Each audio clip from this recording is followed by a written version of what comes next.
الحمد لله رب العالمين والصلاة والسلام على سيدنا ومولانا محمد وآله وصحبه أجمعين أما بعد فأعوذ بالله من الشيطان الرجيم بسم الله الرحمن الرحيم وأوفوا الكيل إذا كلتم وزنوا بالقسطاس المستقيم ذلك خير وأحسن تأويلا۔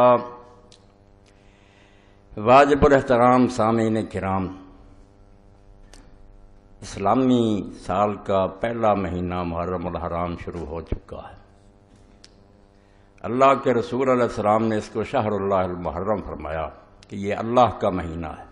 مہینے سارے اللہ کے ہیں، مگر کبھی کبھی کسی چیز کی شان بڑھانے کے لیے اس کو اللہ تعالیٰ کی طرف مضاف کر دیا جاتا ہے۔ جیسے گھر سارے اللہ کے ہیں مگر بیت اللہ، اونٹنیاں ساریاں اللہ کی ہیں، صالح علیہ السلام کی اونٹی ناقۃ اللہ، تو اللہ نے اس مہینہ کو فضیلت بخشی ہے، اس لیے اللہ کے رسول علیہ السلام نے صحیح مسلم میں ابو ہریرہ رضی اللہ عنہ کی روایت میں اس کو شہر اللہ المحرم فرمایا کہ یہ اللہ کا مہینہ۔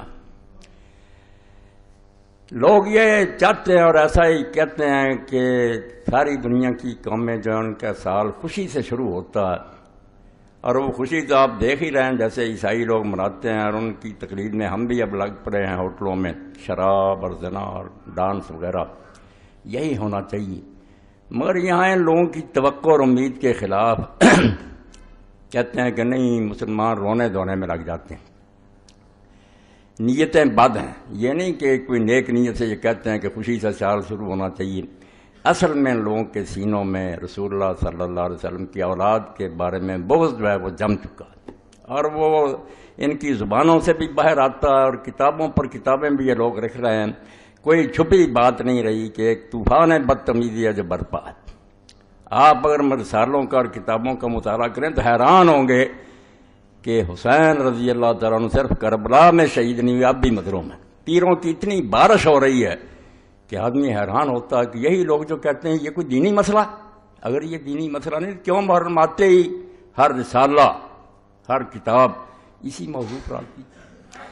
تو حقیقت یہ ہے کہ اس مہینے کا امام حسین رضی اللہ عنہ کی شہادت سے شروع ہونا، اور ذی الحج جو سال کا آخری مہینہ اس کا حضرت اسماعیل علیہ السلام کی قربانی پر ختم ہونا، یہ اپنی جگہ اللہ تعالیٰ کی حکمت کے مطابق بہت ہی مناسب کام ہے۔ جو لوگ دین کو نہیں سمجھتے وہ بے شک ہنستے رہیں، ناچتے رہیں، مگر اللہ نے قربانی پر سال ختم کیا اور قربانی سے آغاز کیا سال کا، تاکہ اہل اسلام کو پتہ لگے ہوشیار کے برہ دمے تیغست قدمرا، کہ اے اللہ کے نیک بندو ہوشیار ہو جاؤ کہ تمہارے قدم جس راستے پر ہیں وہ تلوار ہے، تلوار پر چل رہے ہو۔ جانیں قربان کرنا، اپنی جان اللہ کے دین کے لیے بیچ دینا، یہ دین کا خلاصہ ہے۔ اس لیے ذی الحج بھی قربانی پر ختم ہوا، اور امام حسین رضی اللہ عنہ کا واقعہ بھی سال کے شروع میں پیش آیا، تاکہ لوگوں کو اس بات کا پتہ چلے نہ بینی کہ ہاں شاہ نکو نام بدستے سر بریدہ مید ہر نام۔ دیکھتے نہیں ہو کہ اللہ تعالیٰ ان کے ہاتھ پر پیالہ رکھتا ہے، ان کو جام محبت کا پلاتا ہے جن کے سر کٹے ہوتے ہیں۔ یہ سر کٹوں کا دین ہے، اس لیے جو ناچنا چاہتے ہیں، ڈانس کر رہے تھے، وہ عیسائی ہو جائیں، دوسرے مذہبوں میں چلے جائیں، یہاں تو رونا دھونا ہے، ایسا رونا دھونا جو بیکار نہیں ہے کہ صرف رو کر آرام سے بیٹھ جاؤ، نہیں، قربانیوں کو یاد رکھنا۔ اور اسی لیے یہ رسالہ علم و آگئی جو آیا اس مہینہ کا، اس میں بھی مولانا ابوالکلام آزاد رحمۃ اللہ علیہ کا حوالہ دیا۔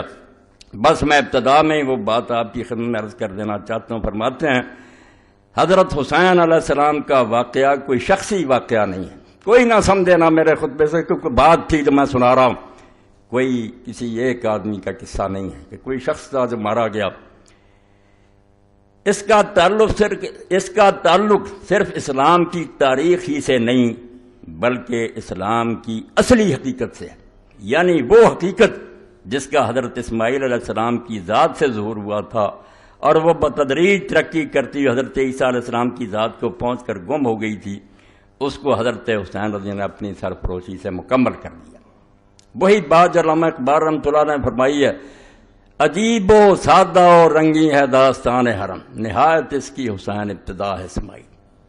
حرم کی ساری کہانی کیا ہے؟ جب بنیاد رکھی جا رہی تھی اسماعیل علیہ السلام کے گلے پر چھری، اور جب دین تکمیل کو پہنچا، اللہ کے آخری نبی زمین پر آئے، تو رسول اللہ کا بچہ جس کو حضور کندھوں پر اٹھاتے تھے، نماز میں سجدہ لمبا کر دیتے، اس کی خاطر اس کی شہادت کا واقعہ پیش ہے، تاکہ لوگوں کو پتہ چلے نہ بینی کیا شاہ نکو نام بدستے سر بریدہ میدم۔ اسلام پر چلنا چاہتے ہو نا، تو یہ حجروں میں بیٹھ کر اور تسبیحیں گما کر اس دین پر نہیں چلا جا سکتا۔ یہ دین جان مانگتا، اور جان بھی ان بندوں کی مانگتا ہے۔ لوگ حیران ہوتے ہیں اللہ کے نیک بندوں کو کیوں مشکلیں پیش آتی، اور الٹ نتیجہ نکالتے ہیں کہ اگر وہ نیک ہوتے، اللہ کے پیارے ہوتے، کیوں مارے جاتے۔ بالکل غلط بات۔ انبیاء علیہ السلام قتل ہوئے ہیں، حالانکہ دیکھنے کی بات یہ ہے کہ آپ جب قربانی دیتے ہیں تو قربانی کے لیے وہ جانور تلاش کرتے ہیں جو بے عیب ہو، بے عیب جانور۔ تو ہمارے چھانٹنے میں تو غلطی ہو سکتی ہے، مگر جو قربانیاں اللہ اپنے لیے پسند کرتا، انبیاء علیہ السلام اور صالحین کی، وہ نیک لوگوں کی، در مسلخ عشق جز نکورانہ کشند، عشق کی قربان گاہ میں سوائے اچھے اور نیک لوگوں کے کوئی ذبح نہیں ہوتا۔ یہاں جو کہتا نا ذبح ہو جانا کوئی عیب ہے، یہ توہین ہے، یہ شکست ہے، جھوٹا ہے۔ یہی تو اصل قربان گاہ ہے کہ اللہ کی راہ میں جان دے دی، اللہ کو خوش کر لیے۔ در مسلخ عشق جز نکورانہ کشند، عشق کی قربان گاہ پر سوائے نیک اور اچھے لوگوں کے ذبح نہیں کیا جاتا کسی کو۔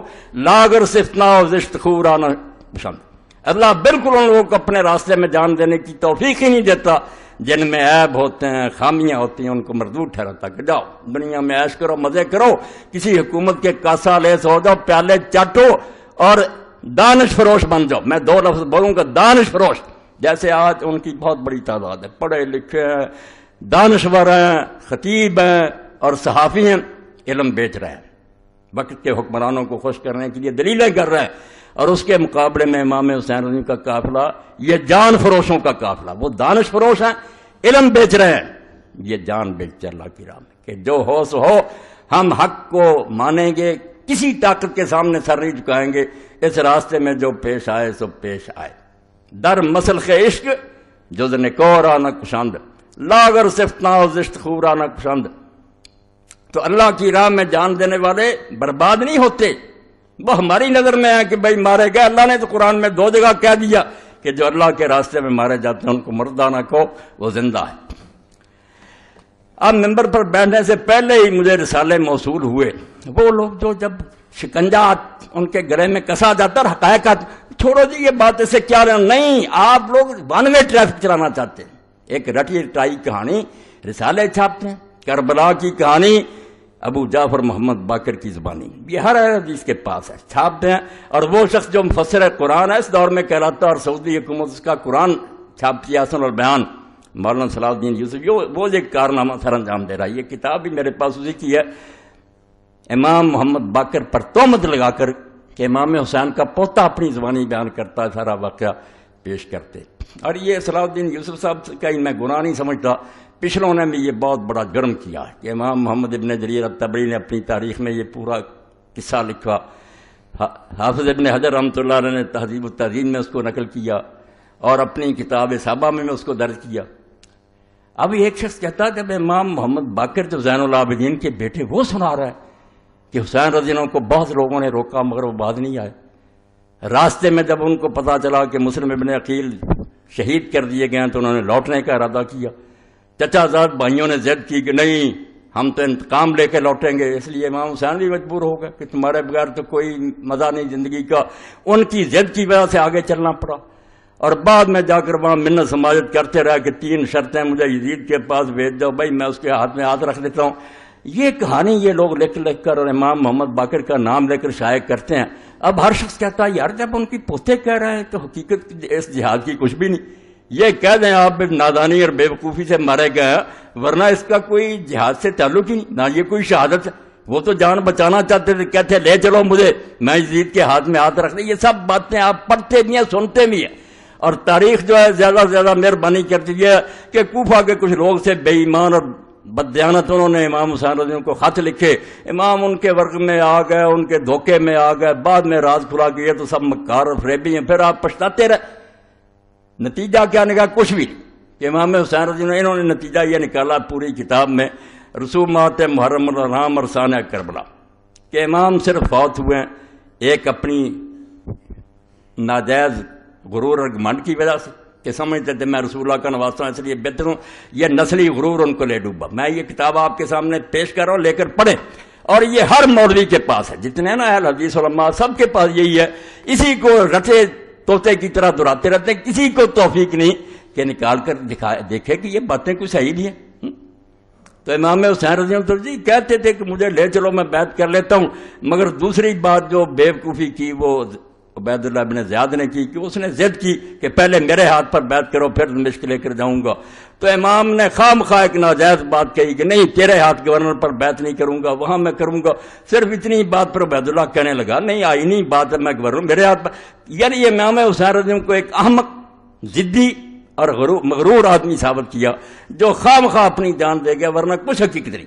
اور اس میں صاف صاف لکھا کہ یزید کو بیعت کا مطالبہ کرنے کا کیوں حق نہیں تھا، کیونکہ جب سوائے دو آدمیوں کے عبداللہ ابن زبیر اور امام حسین کے ساری سلطنت میں لوگوں نے اس کی بیعت کر لی تھی، وہ کیوں نہ بیعت مانگتا. امام حسین جھوٹا تھا. یہ پوری کتاب ہے. اب ہم اس کا جواب اگر میں دوں تو سارے شہر میں پروپگنڈا کہ مولوی اسحاق امام حسین کا بیان کرتا، اور ان دنوں میں آ کر یہ مسجد نہیں امام بارگاہ میں لعنت اللہ علی الظالمین.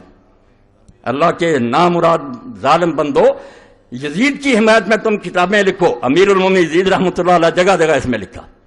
اور ہم امام حسین رضی اللہ عنہ کا بیان کریں، اور آپ لوگوں کو یہ توفیق ہی نہ کہ پوری کتاب میں نہ ابن تیمیہ کو یہ توفیق ہوئی، اللہ انہیں بھی معاف کرے، نہ انہیں ملی کہ رسول اللہ کی وہ حدیثیں تو کہیں ذکر کر دو کہ حضور نے پہلے بتایا نہیں تھا امام حسین رضی اللہ عنہ کے بارے میں. وہ صحیح حدیثیں نہیں ہیں، ان کو چھوتے تک نہیں. خطبے ہو رہے ہیں، کتابیں لکھی جا رہی ہیں، نہ کئی تنظیموں کے سربراہ میں ان کا نام کہہ لوں وہ بھی لکھ دیتے ہیں ثانیہ کربلا. کوئی نہیں یہ اٹھا کر دیکھتا کہ تاریخ کی جھوٹی روایتیں. یہ جو میں نے لکھ دیا کہ محمد باقر رحمۃ اللہ علیہ کی زبانی، اس کے بارے میں تو آپ سمجھ لیں کہ جہاں جہاں یہ لکھی ہے بالکل جھوٹ کا پرندہ. اس میں زکریہ بن یحییٰ ضریر مجہول ہے. اور آگے چل کر جس نے یہ کہانی گڑھی ہے خالد بن عبداللہ الکسری. مکہ معظمہ میں بدقسمتی سے جو لوگ گورنر رہے ہیں ان پر پوری ایک کتاب ہے غایۃ المرام. اس میں اس کے حالات پڑھیں. اور امام ذہبی جو لکھتے ہیں کہ ناصبین شباب مکے کے ممبر پر چڑھ کر جو حضرت علی رضی اللہ عنہ کا علانیہ لعنت کرتا تھا وہی عبداللہ بن خالد کسری تھا، جس نے یہ کہانی گڑھی کہ امام حسین کے بارے میں یہ بات پھیلا دو کہ وہ تو واپس آنا چاہتے تھے، وہ تو یہ شرطیں پیش کرتے تھے، انہیں تو لوگ روکتے تھے. میں کہتا ہوں اس جھوٹے اور حضرت علی رضی اللہ عنہ پر لعنت کرنے والے کی سوال آؤ کہیں دنیا سے کوئی کتاب جس میں یہ آتا ہے کہ امام حسین رضی اللہ عنہ واپس آنا چاہتے تھے. خود یزیدی اور بنو امیہ کا گورنر کہانی گڑھے اور امام محمد باقر کی ذمہ لگا دے، اور تم اس کو یہ شائع کرو کہ کربلا کی کہانی محمد باقر کی زبانی. محمد باقر رحمۃ اللہ علیہ نے ان میں سے کوئی بات نہیں کہی. یہ سب جھوٹی باتیں. میں نے دو راوی جو ان کے نشان دے دیے.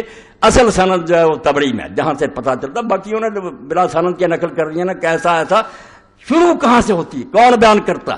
زکریہ بن یحییٰ ضریر مجہول. اور آگے کون ہے؟ خالد بن عبداللہ الکسری، جس کو کہتے ہیں بغیض ناصبی، ایسا دشمن علی کہ مکہ کے ممبر پر حضرت علی رضی اللہ عنہ کی لعنت کرتا تھا. مگر ایسے لوگ پھر ان کو اللہ تعالیٰ معافی نہیں دیتا. آخر میں خود بنو امیہ نے اسے معذور کیا، اور جس برے طریقے سے اس کو پھر کوڑے لگائے کر سزائیں ملی وہ تاریخ کا ایک حصہ. وہ پڑھنا چاہیے کہ ظالم کی گرفت کیسے ہوئی. پھر اس کی کہانی لیے پھر تو دشمن اہل بیت کی کہ امام محمد باقر نے یہ کہا. تو اللہ کے لیے توبہ کرو، حدیث کی کتابوں کی طرف رجوع کرو. حسین رضی اللہ تعالیٰ عنہ پاگل تھا اور کسی ظالم نے آج تک نہیں کہا.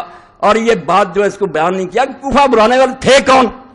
امام حسین رضی اللہ بچہ تھا جو لوگوں کے بلانے پر چلا گیا، جو اٹھتا کہ کوفہ والوں نے بلایا اور بعد میں انہوں نے پورا نہیں کیا. ظالموں شرم کرو. وہ بلانے والا وہ جو امیر معاویہ رضی اللہ اس کے پاسنگ بھی نہیں. حضرت سلیمان بن سرد رضی اللہ کو کہتے ہو کہ وہ جھوٹا تھا. 5 آدمی ہیں جنہوں نے پہلا خط لکھا اور اپنے گھر میں جس نے دعوت دی لوگوں کو بلایا کہ اللہ نے ایک طاغوت سے ہماری جان چھڑائی اور ایک دوسرا ظالم مسلط ہو گیا، آؤ حسین کو کھڑا کرو اور اس کا ساتھ دو، ان ظالموں سے جان چھڑائی. وہ خط پڑھو اس کا صحابی کا، امیر معاویہ رضی اللہ کا پتہ لگے کہ وہ صحابی کیا سمجھتے تھے کہ ایک طاغیہ اور طاغوت مرا اور ایک اور مسلط ہو گیا ہماری گردنوں پر. حضرت سلیمان بن سرد خزائی. اور بعد میں اس نے کیسے نبھایا. اگر اور توفیق نہیں تو البدایہ والنہایہ امام ابن کثیر کی اٹھا کر دیکھ رہو، اس کی شہادت کا واقعہ پڑھو کہ کس طرح اس نے ان ظالموں سے بدلہ لینے کے لیے بعد میں پھر لوگوں کو جمع کیا کہ ہم وقتی طور پر ٹھیک ہے دب گئے. عبید اللہ ابن زیاد نے دھوکے سے شہر پر قبضہ کر لیا کرفیو نافذ کر دیا، ہمارے لیڈر گرفتار کر دیے، ہم مدد نہیں کر سکے امام حسین رضی اللہ کی، مگر یہ الزام ہم پر آ گیا کہ ہم نے بلایا تھا۔ بالکل صریح جھوٹ ہے، کوفہ والوں نے کوئی دھوکہ نہیں کیا، ان میں سے کوئی جھوٹا نہیں تھا، وہ سارے امام حسین کے رضی اللہ تعالیٰ عنہ کے والد کے فدائی تھے۔ اور حضرت سلیمان ابن سرد رضی اللہ صحابین جلیلا نبیذا فاضلا، جن کی شہادت کے واقعات لکھا اور امام نے لکھا کہ شہید ہو گیا، اللہ ان پر بے شمار رحمتیں کرے، اس کو ظالموں بدنام کرتے کہ جھوٹا تھا اور بڑھا دیا تھا، بدلہ لینے کے لیے اٹھا۔ اس تحریک کو توابون کی تحریک کہتے ہیں۔ 4000 آدمی کربلا میں گئے، امام حسین رضی اللہ کی قبر پر عہد کیا کہ یا بدلہ لیں گے ان ظالموں سے یا اپنی جانیں دے دیں گے۔ عبید اللہ زیاد کے ساتھ پھر مار کے بیچارے مارے گئے، شہید ہو گئے۔ بعد میں بدلہ جس کی قسمت میں تھا، مختار ابن ابی عبیدہ سکری، اس نے ایک ایک کا صفایا کیا، شمر اور ابن زیاد سارے جتنے اس کے ہاتھ سے مارے گئے، مگر یہ حضرت سلیمان ابن سرد اور ان کے ساتھی جتنے بلانے والے تھے یہ عین البردہ کے مقام پر شہید ہوئے، اپنی جانیں انہوں نے دے دی، اپنا وعدہ نبھا دیا۔ تو جھوٹ اتنا پھیلایا گیا کہ جس کا جی چاہتا وہ کہانی چھوٹی سی بیان کر دیتا ہے۔ بالکل اس طرح ہی جیسے میرے ایک استاد سے کالج میں وہ کہہ رہے تھے کہ اگر بات کو برباد کرنا تو اس کا طریقہ یہ ہے کہ لوگ بیٹھے ہوئے تھے، کھانا کھا رہے تھے، تو ایک آدمی نے کوئی کہانی چھوڑ دی، وہ بیچارہ لمبی بیان کرنے لگا، اتنے میں دوسرے کھا گئے۔ اس نے ایک دن سوچا میں بھی اس کو پھنساؤں گا، اس نے کہا یار یوسف علیہ السلام کا قصہ کیا تھا؟ اب قصہ تو اتنا لمبا قرآن مجید میں اتنا لمبا آیا، مگر اس نے چراغ تھا، اس نے کہا پسرے بود پسرے داشت گم کر دو بادیات۔ اور بات تو اتنی، ایک باپ تھا، اس کا بیٹا تھا، وہ گم ہو گیا، مل گیا، بس قصہ ختم ہو گیا کہ حسین رضی اللہ کو کوفیوں نے بلایا، دھوکہ کیا، یہ بعد میں منتیں ترلے کرتے رہے، مارے گئے۔ ظالموں، اللہ کی کروڑ لعنت ہے جھوٹوں پر۔ حسین رضی اللہ کی وہ شہادت جس کے بارے میں اللہ کے رسول جب بات ہی اللہ کی طرف سے بتلائی گئی اس وقت روئے، تمہیں یہ حدیثیں نہیں یاد آتی؟ اور اگر اس کے بارے میں شبہ تو سلسلۃ الحدیث صحیحہ دوسری جلد وہ علامہ البانی صاحب رحمۃ اللہ علیہ کی دیکھ لیں، ساری اکٹھی کر دیں۔ میں یہاں صرف الفتح الربانی جو مسند احمد کی طبیب ہے اس میں سے پڑھتا ہوں۔ یہ 23ویں جلد ہے۔ ان عائشہ ام سلمہ قال اب کی شک ہوا یعنی عبداللہ بن سعید ان نبی صلی اللہ علیہ وسلم قال لإحداهما لقد دخل علی البیت ملک لم يدخل علی قبلہ۔ رسول اللہ صلی اللہ علیہ وسلم کی ایک زوجہ مطہرہ آپ کے حجرہ میں داخل ہوئی تو رسول کریم علیہ السلام نے فرمایا کہ ابھی ابھی میرے حجرے میں ایک فرشتہ ایسا آیا تھا جو اس سے پہلے کبھی نہیں آیا۔ فقال علی ان ابنک ھذا حسین مقتول، اس نے مجھے یہ اطلاع دی کہ تمہارا یہ بچہ شہید کر دیا جائے گا۔ وَإِنْ شِئْتَ أَرَيْتُكَ مِنْ تُرْبَةِ الْأَرْضِ الَّتِي يُقْتَلُ بِهَا، تو پھر اس نے کہا کہ اگر آپ چاہتے ہیں کہ اس زمین کی مٹی دکھائی جائے تو میں اس کی مٹی آپ کو دکھا دیتا ہوں۔ قال فأخرج تربة حمراء، تو ام سلمہ رضی اللہ کہتی ہیں حضور نے پھر سرخ مٹی دی مجھے دکھائی کہ یہ اس فرشتے نے مجھے مٹی دی ہے۔ صحیح حدیث، کوئی شک شبہ نہیں۔ اور جس کی موت پر اللہ کا رسول جو اس کی روح اضطراب میں آئی، یہ بھی آگے حدیث آتی ہے عن ابن عباس قال رأيت النبي صلی اللہ علیہ وسلم فيما يرى النائم بنصف النهار، اور میں حیران ہوں اسی حدیث کو یہ شیخ القرآن اپنی کتاب تنقیح الرواۃ جو لکھی ہے مشکات شریف اس میں بالکل صحیح قرار دے چکا کہ کوئی شک نہیں، واقعی صحیح حدیث سے ثابت ہے کہ رسول اللہ نے حضرت حسین کی شہادت کی خبر دی تھی۔ اور یہ بھی ٹھیک ہے کہ حضور کو دیکھا گیا تھا، آپ روتے تھے، یہ خود مانا ہے صلاح الدین یوسف تنقیح الرواۃ 4 جلد، مگر کتاب میں ذکر نہیں کرتے۔ جب رسالے لکھتے ہیں، تقریریں کرتے ہیں، بس کوفیوں نے بلایا چلے گئے۔ اب جس کی پیدائش کے وقت ہی اللہ کے فرشتے نے اطلاع دے دی، اور اس واقعہ کو ہم بھی اتنا سمجھا کہ باقی اطلاعیں دینے کے لیے روز فرشتے آتے تھے، مگر اس کے لیے فرمایا ایسا فرشتہ آیا جو کبھی بھی آسمان سے پہلے نازل نہیں ہوا۔ تو ابن عباس پھر جس دن شہید ہوئے اس دن کا واقعہ بیان کرتے ہیں، رایت النبی صلی اللہ علیہ وسلم فیما یری النائم بنصف النہار، اس کو بھی صحیح کہا کہ میں نے دوپہر کے وقت اللہ کے رسول علیہ السلام کو خواب میں دیکھا، وہ قائم اشس اکبر بیدہ قارورہ فیہا دم، حضور کھڑے تھے، آپ کے بال بکھرے ہوئے تھے، بدن مبارک پر، داڑھی مبارک اور سر مبارک پر مٹی پڑی ہوئی تھی، ہاتھ میں شیشی تھی، اس میں خون بھرا ہوا تھا۔ فقلت بأبی انت امی یا رسول اللہ ما ھذا، میں نے گھبرا کر کہا اللہ کے رسول یہ کیا معاملہ ہے، آپ کی کیا حالت بنی ہوئی ہے اور یہ خون کیسا ہے؟ قال ھذا دم الحسین واصحابہ، فرمایا یہ حسین اور اس کے ساتھیوں کا خون ہے، لم ازل التقط منذ اليوم، میں صبح سے اس کو اکٹھا کر رہا ہوں۔ فاحسین ذلک اليوم، تو حضرت عبداللہ ابن عباس رضی اللہ عنہ فرماتے ہیں ہم نے وہ دن اور گھڑی یاد کر لی۔ فوجدوا قتل فی ذلک اليوم، جب قافلہ لٹا پٹا واپس آیا تو ہم نے دیکھا کہ واقعی وہی دن تھا اور وہی وقت تھا جب رسول اللہ بے چین تھے عالم روا میں، ان کا نواسا شہید ہو رہا تھا، ان کے ہاتھوں سے لٹی باغ رسالت کی بہار، جو نمازوں میں سدا پڑھتے رہے صلی اللہ علیہ۔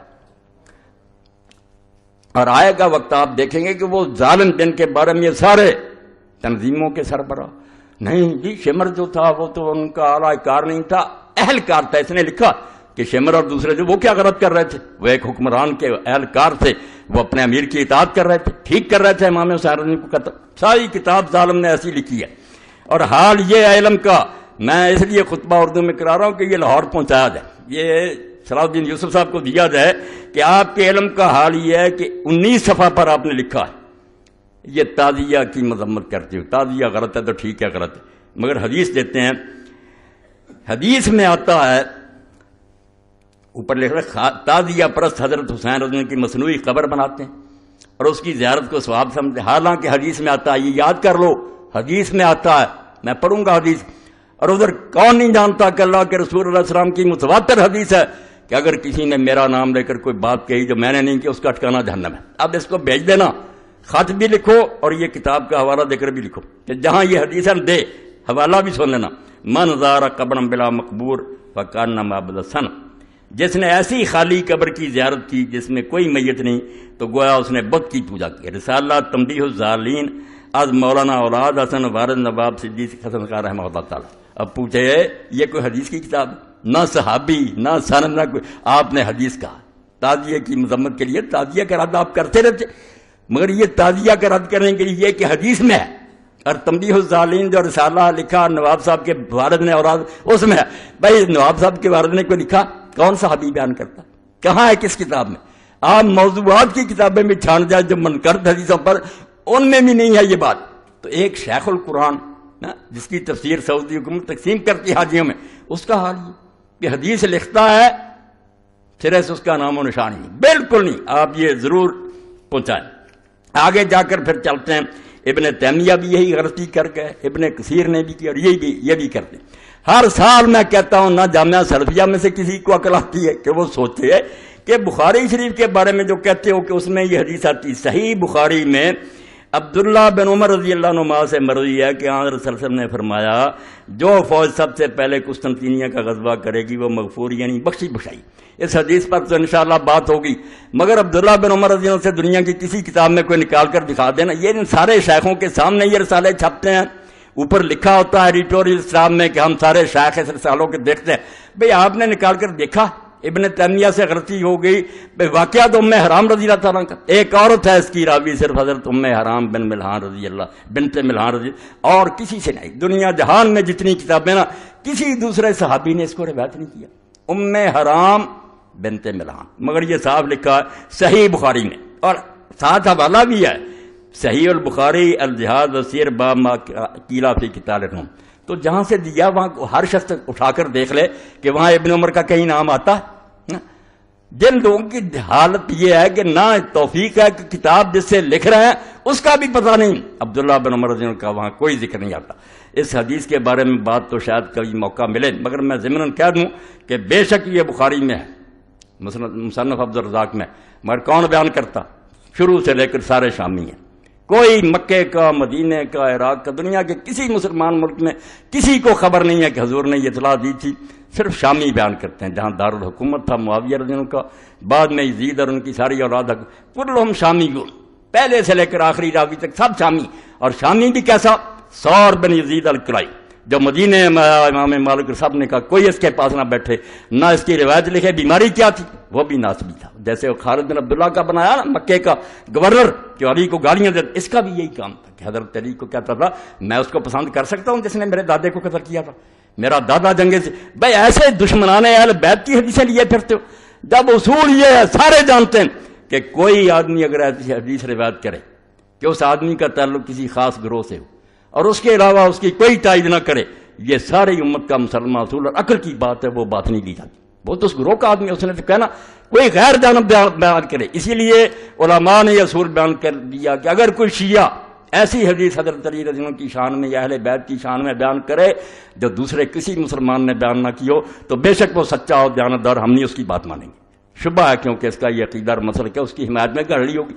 بات قدرے دل کو لگتی ہے کہ واقعی محتاط رہنا چاہیے، مگر یہاں آ کر سارے اصول ختم.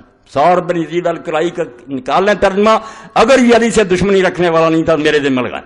اس کی حدیث معتبر ہوتی ہے، جو علم حدیث ہے اس کے مطابق کوئی گروہ جس کا خاص عقیدہ وہ اپنے مسلک کی حمایت میں. بھائی ناصبی نے تو کہنا ہی تھا کہ معاویہ جنتی اور یزید بخشا ہوا، کوئی اور کہتا ہے؟ کسی کتاب میں دوسرے کوئی روایت ہے؟ یہ ضمناً بات آ گئی. تو خیر صحیح بخاری میں عبداللہ بن عمر، دوسری غلطی کہ عبداللہ بن عمر سے صحیح بخاری میں جہاں ہے نا، بلکہ اور کسی کتاب میں بھی تو نکال دیں. کسی جگہ عبداللہ بن عمر رضی اللہ کی یہ روایت نہیں ہے. یہ روایت جہاں بھی حضرت ام حرام بنت ملحان رضی اللہ تعالیٰ عنہ سے روایت. تو اس نے بھی خلاصہ یہی نکالا ہے کہ یزید بالکل امیر المومنین تھا، ساری امت نے تسلیم کر لیا تھا. کیسے تسلیم کیا تھا یہ بیان کرنا ہے، جس سے میں نے کہا اور علامہ ابو الکلام آزاد نے کہا یہ کہانی ہی نہیں دین کی حقیقت ہے. اور میں ڈنکے کی چوٹ کہتا ہوں کہ جو لوگ اسلامی خلافت کے مدعی اگر وہ حسین کو نہیں سمجھے ان کی تحریکیں بے برکت ہیں اور کبھی دنیا میں وہ اسلامی خلافت نہیں قائم کر سکتے. اسلامی خلافت برباد کرنے والوں کی حمایت کرتے ہو اور جو اس کو قائم کرنے کے لیے اٹھا اس کو باغی اور مجرم کہتے ہو، پھر کس خلافت کی بات کرتے ہو؟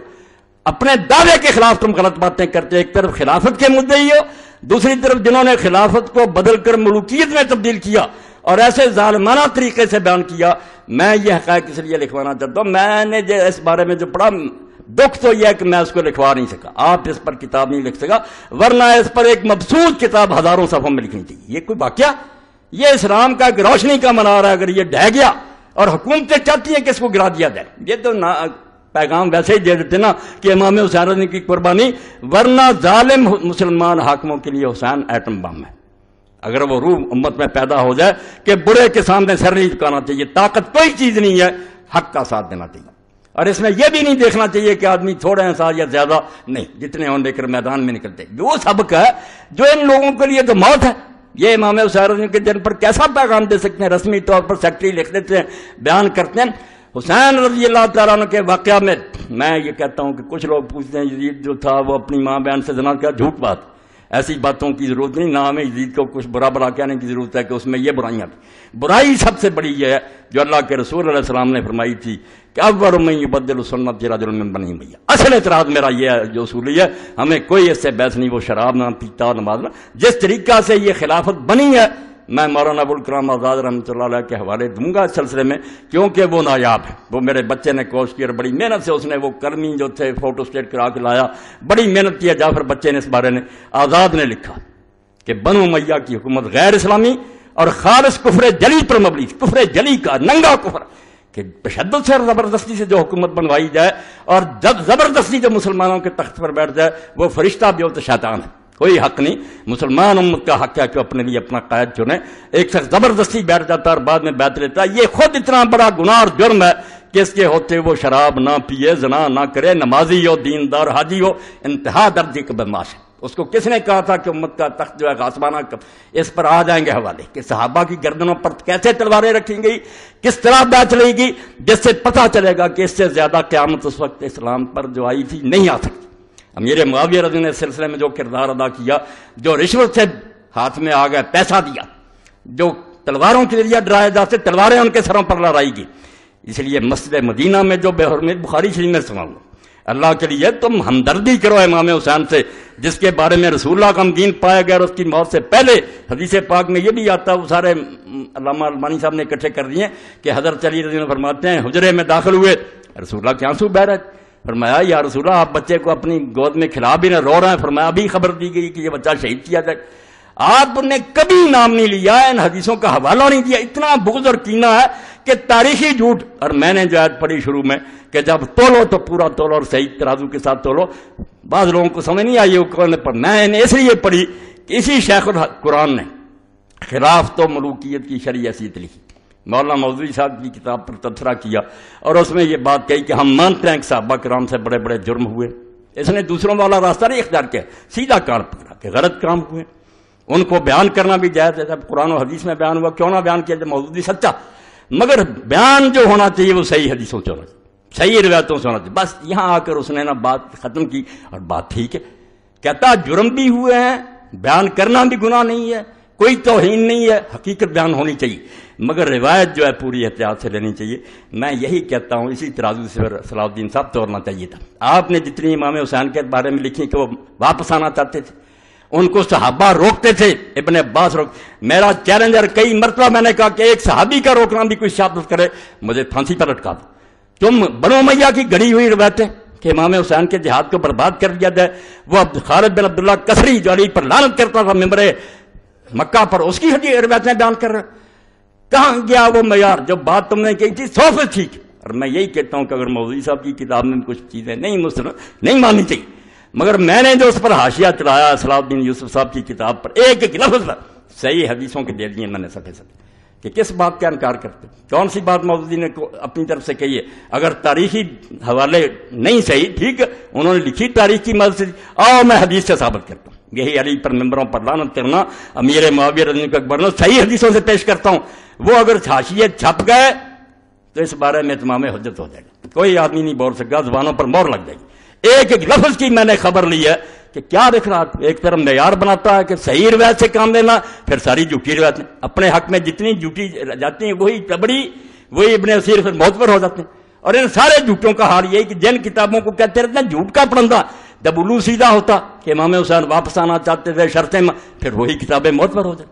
میں ایسا نہیں کرتا, میں کہتا ہوں وازن بالقسطاس المستقیم, ایک صحیح ترازو لو اس سے تو لو, آپ پہ خلاف جائے یا آپ پہ حق میں جائے بات وہ کہو جس کی سند مضبوط ہے. اس لیے میں آپ سب حضرات سے یہ کہتا ہوں کہ اللہ کے لیے حسین رضی کے واقعہ کو کوئی قصہ نہ سمجھے. جی جیسے کہا نا ابن مولانا ابوالکلام آزاد نے کہ یہ اسلام کی حقیقت ہے, اسلام سمجھنا چاہتے ہو کہ ہے کیا, صرف حسین, رمز قرآن حسینہ موختم زیاد شیو شورا فروختم. اقبال کہتا ہے قرآن کی تفسیر تو ہمیں سمجھ ہی حسین سے آئی, جب حسین کو سمجھا تو پتا چلا کہ مسلمان طاغوتوں کے سامنے سر جھکانے کے لیے پیدا نہیں ہوا کہ ظالم تختوں پر بیٹھ جائیں ہم صرف سر جھکاتے رہیں. اور اس پر بھی میں پڑھوں گا کہ جب سے یہ نظریہ ایجاد کیا اہل سنت نے اور اہل حدیث نے کہ متسلط اور متغلب جو تخت پر بیٹھ جائے بس نظریہ ضرورت کے تحت اس کو تسلیم کرو, میں اللہ کو حاضر ناظر کر کے کہتا ہوں کہ سارے دین کی بربادی اس لیے ہوئی کہ جس چیز سے یہ ڈرے تھے نا کہ اگر مقابلے میں اٹھے تو خون ریزیاں ہوں گی, اس سے زیادہ برائیاں آئیں. خون دینے سے تو بچ گئے, یہ جانیں بچاری چوہوں کی طرح بلوں میں گھس گئے, مگر حرام دادے سے زیادہ حرام دادا آگے آتا گیا اور امت آج تک بھگت رہی ہے. اگر یہ سمجھتے کہ نہیں جیسے میری زمین پر کوئی قبضہ کر لے وہ غاصب ہے, جہاں تک ممکن ہو میرے لیے اس اپنا کتاب چھڑانا فرض ہے. یہ حکومت جو ہے یہ جمہور کی ملک, کتنے کہتے ہیں جمہوریت کفر, جمہوریت کفر یہودیوں اور عیسائیوں والی ہے کہ 50 سے زیادہ آدمی ہو جائے کہ شراب حلال ہے. ہمارے ایسا نہیں ہے, جو اللہ نے حلال و حرام کر دیا وہی ہے, مگر اس کی تنفیذ کے لیے اس کو چلانے کے لیے جو آئے گی ایجنسی, جو لوگ آئیں گے وہ کیسے آئیں گے؟ تلوار سے لوگ تخت پر بیٹھیں گے, دوسروں کو مار کر جو تخت پر قبضہ کرے وہ طریقہ ہوگا, یا باپ کے بعد بیٹا بیٹھتا جائے گا چاہے نالائق ہی. اور اس کے تماشے بھی لوگوں نے پہلی صدی میں دیکھے. حسین رضی اللہ تو شہید ہوگا مگر یہ رسم بد امیر معاویہ رضی اللہ نے شروع کر دی سنتاً سریہ, اس کا انجام کیا ہوا؟ پھر حضرت عبداللہ ابن زبیر رضی اللہ کی بیعت ساری دنیا نے کر لی, ساری دنیا نے یزید کے بعد ان کی بیعت کر لی, صرف شام کا علاقہ رہ گیا. وہاں سے بھی مروان نے تہیہ کیا کہ چلو یار مدینہ چلیں اور ابن زبیر کی بیعت کر لیں, وہ صحابی ہیں, صحابی کے بیٹے ہیں, حضور کی پھوپھی کے اولاد ہیں, جھگڑے ختم کریں. یہی عبید اللہ ابن زیاد حرامی یہ ملا اور یزید کا ماموں ملا حسان بن مالک بن بدر. اس نے کہا کیا کر رہا ہے, آج تک علی سے جنگیں لڑتے رہے, اس کی رات کے آپ ان کے ساتھ جا کر صلح کرتے ہو. پھر دیا مروان نے اپنی بیعت لے لی اور بیعت کے بعد جا کر پھر جنگ لڑی حضرت ضحاک بن قیس صحابی کے ساتھ, وہ ابن زبیر کے حامی تھے. مرج راحت کوئی ایک کربلا, وہاں وہ حضرت قیس بن ضحاک مارے گئے, مروان غالب آ گیا, پھر اس نے مصر بھی چھین لیا. آہستہ آہستہ بعد میں ان کا بیٹا جو تھا عبد الملک بن مروان وہ ظالم, اس نے مکے کا محاصرہ کیا, عبداللہ ابن زبیر شہید کر دیے گئے, درختوں پر ان کی لاش لٹکی رہی. یہ صحیح مسلم میں پڑھ لیں آپ, ظالموں نے کیا حشر کیا. اور حضرت اسماء بنت ابی بکر کو حجاج نے کہا تیرا بیٹا منافق تھا. آج کہتے ہیں کسی صحابی کو برا, حجاج نے سامنے کہا ابو بکر صدیق کی بیٹی کے رسول اللہ کی سالی اور ابن زبیر کی عبداللہ بن تیرا بچہ منافقین کا سردار تھا. اس نے کہا نہیں, وہ نمازی تھا, حاجی تھا, دین پر تھا. اور بعد میں لاش کئی دیر لٹکی رہی اور ابن حضرت اسماء لونڈی کو ساتھ لے کر گئی, نظر نہیں تھی, اور اپنی لونڈی سے پوچھا کبھی وقت نہیں آیا کہ سواری سے اتر جائے, لاش لٹک رہی تھی. ان ظالموں کی باتیں کرتے. تو مروان نے جب یہ سارا دھندا چلایا اور جس نے مشورہ دیا تھا یزید کا ماموں حسان بن مالک بن بہادر الکلبی, یعنی مسلمانوں کی حکومت کیسے تماشا بنی. رونا یہ کہ جو اتنی بڑی عظیم شے تھی رسول اللہ کی خلافت کہ یہاں قدم رکھتے ہوئے ابو بکر صدیق اور حضرت عمر ڈرتے کہ نہیں اور کسی کو بنا لو. وہ تماشا بن گئی، لوٹ کا مال بن گئی. کہیں مروان اٹھ کھڑا ہوا اور مروان نے حضرت حاق بن قیس کو قتل کیا. اب وہ جو حسان بن مالک بن بہدل تھا اس کا یزید کا بیٹا آگے خالد تھا. اس نے کہا بھائی مروان میرے بانتے کے بیٹے کو دو، ہاں اپنے بعد اس کو خلیفہ نامزد کرو. اب ایک تو شرارت اس مروان نے یہ کی کہ خالد کی ماں اپنے نکاح میں لے آئے اس کو ذلیل کرنے کی کہ یزید کی بیوی کر لی تاکہ خالد بول ہی نہ سکے کہ میری ماں کا تو شوہر ہے. اور دوسری طرف جب وہ محفل میں آتا ایسی بد زبانی اور بدگوئی کر یبن رتبہ اے بڑی نرم و نازک چوتڑوں والی کی بیٹا، بڑا ذلیل ہوا. اس نے جا کر ماں سے ایک دن کہا کہ تو یہ نکاح نہ کرتی تو میں یہ دن نہ دیکھتا. اس نے کہا چپ کر جا، ذکر نہ کرنا، ہو جائے گا ٹھیک. اس نے اپنی لونڈیوں کے ساتھ طے کیا یہ اسلامی خلافت کا رونا رونا. پہلی صدی رسول اللہ کی گدی کیسے ان لوگوں نے ذلیل کی. صحابہ بیٹھے رہ گئے، بڑے بڑے مجاہدین بدر عہد کے بیٹھے رہ گئے اور یہ ایسے بچے بیٹھنے شروع ہو گئے. اب اس نے جب آیا مروان تو پوچھا مروان نے کہ خالد نے میرے بارے میں کوئی بات نہیں کی تھی. انہوں نے کہا نہیں، اس نے کیوں کہنا تھا، وہ تو آپ کا بڑا ادب کرتا. مطمئن کر دیا. مگر جب رات کو سویا اس نے سرانہ گلے پر رکھا، آپ بھی اوپر بیٹھ گئی، لوڑیاں بھی بیٹھ گئیں. اسی طرح یہ خبیث مرا. 6 مہینے صرف حکومت کی. مگر اپنے بعد خالد کو دینے کی بجائے وہ ماموں نے جو چکر چلایا تھا نا یزید کے کہ میرے باندے کے بیٹے کو وہ نہیں کیا، اپنے بیٹے عبد الملک اور عبد العزیز کے لیے وصیت کر گیا. خلافت مذاق بن گئی کہ اپنی نسل میں باندھتے پھرو، مسلمان بس منہ میں گنگنیاں ڈالے بیٹھے رہے، تماشا دیکھتے رہے کدھر جاتی. بعد میں ایسے ہوا وہ خالد بھی تنہا رہ گیا، یہ خلیفہ بن گیا عبد الملک.